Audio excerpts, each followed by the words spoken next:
আজ এক দারুণ ভিডিও নিয়ে এসেছি তোমাদের জন্য, যেখানে আমি আলোচনা করব পোস্ট অফিসে নিয়োগ হতে চলেছে। এই বছরই নিয়োগ হতে চলেছে পোস্ট অফিসে খুব শীঘ্রই। 20,000 থেকে 54,000 টাকা অবধি বেতনে, ইন্টারভিউ ছাড়াই একটা মাত্র পরীক্ষার মাধ্যমে। ইউটিউবে অনেক গুপ্তচরেরা এই ধরনের ভিডিও নিয়ে এসেছে তোমাদের জন্য, যেখানে গুপ্তচরেরা নাকি গোপন সূত্রে জানতে পেরেছে পোস্ট অফিসে এরকম নিয়োগ হতে চলেছে। প্রথমেই আমি বলে দিই, পোস্ট অফিসে ইন্টারভিউ ছাড়াই একটা মাত্র পরীক্ষায় 20,800 থেকে 54,000 টাকা বেতনে এই ধরনের কোনো নিয়োগ হচ্ছে না। তোমরা ওইসব ভিডিওতে দেখবে কোথাও কোনো অফিসিয়াল নোটিফিকেশনের কিন্তু আলোচনাই থাকে না, অফিসিয়াল নোটিফিকেশনের কোনো আলোচনা থাকে না।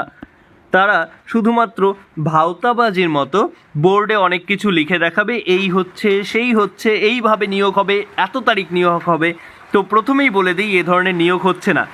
পোস্ট অফিসে শুধুমাত্র জিডিএসের মাধ্যমেই বেশিরভাগ নিয়োগ হয়ে থাকে এবং পরবর্তীতে ডিপার্টমেন্টাল পরীক্ষার মাধ্যমে সেসবে কিন্তু তাদেরকে উঁচু উঁচু পদগুলোতে উন্নত করা হয়, অর্থাৎ তাদেরকে প্রমোশন দেওয়া হয়।